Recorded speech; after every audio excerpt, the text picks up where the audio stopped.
చాలా రోజుల తర్వాత అందరూ అంటే బీఆర్ఎస్ శ్రేణులంతా గూడా ఎదురు చూస్తున్నారు. కేసీఆర్ గారు రావాలి. వస్తే గాని మళ్ళీ రాష్ట్రం గాడిలో పడదన్నది వాళ్ళ ఆలోచన నిజంగానే. సో, ఈ నేపథ్యంలో రేపు ఏం జరగబోతోంది? ఇదొక సరైన సమయం. ఎందుకంటే, కేసీఆర్ గారు వెంటనే రేవంత్ రెడ్డి ముఖ్యమంత్రి కాంగానే వచ్చి ఆయన ఫెయిల్యూర్స్‌ని ప్రశ్నించడం మొదలుపెడితే, ఆయనకి ఇవ్వాల్సిన కనీస సమయం గూడా ఇవ్వలేదు.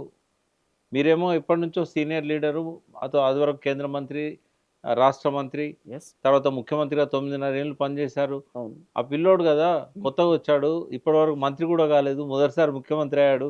సర్దుకోవాలి గదా! నేర్చుకోవాలి గదా! హ్మ్. ఇట్లాంటివి వచ్చేటియి. అవును. కానీ 2 ఇయర్స్ చూసాడాయన. రైట్. 2 ఇయర్స్‌లో చాలా ఓపిక పట్టాడు. హ్మ్. ఎందుకంటే అసహనం అనేది రోజు రోజుకు పెరిగిపోతా ఉంది. ఈయన చేసే పనుల వల్ల. హ్మ్. కేసీఆర్ గారు చేసిన మంచి పనులను మట్టిలో కలిపేస్తున్నాడు. హ్మ్. ఆయన ప్రాజెక్టులు కడితే ఈయన కూల్చుతున్నాడు. హ్మ్. కూలగొట్టే వాళ్ళకు మద్దతిస్తున్నాడు. హ్మ్. నేను చెప్తూ వచ్చాను. మేడిగడ్డ కూడా విధ్వంసమే.